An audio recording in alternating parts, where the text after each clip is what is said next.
చూడండి, ఇందాక 34 క్వశ్చన్స్ వరకు పెట్టాను కదా. ఇప్పుడు చూడండి, ఇది కూడా అప్లికేషన్ టైప్లో ఇచ్చాడు. డైరెక్ట్ బిట్స్ అయితే రావట్లేదు ఫ్రెండ్స్, గుర్తుపెట్టుకోండి.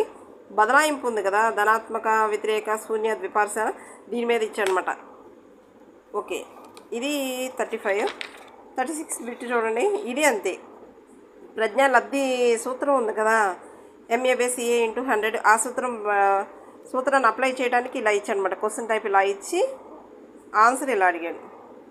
సరైన ఊహ అంటే డైరెక్ట్ బిట్స్ అయితే రావట్లేదు. గుర్తుపెట్టుకోండి ఫ్రెండ్స్, డైరెక్ట్ బిట్స్ ఎప్పుడు ఉండవు. అప్లికేషన్ టైప్ మాత్రం ప్రాక్టీస్ చేయండి. మీకు అదే చెప్పేది నేను, ప్రాక్టీస్ ఎక్కువ చేయండి, అప్లికేషన్ టైప్ ప్రాక్టీస్ చేయండి. 37th. ఓకే, 38.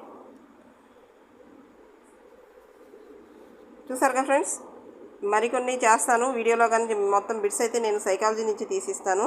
లైక్ చేయండి, షేర్ చేయండి, సబ్స్క్రైబ్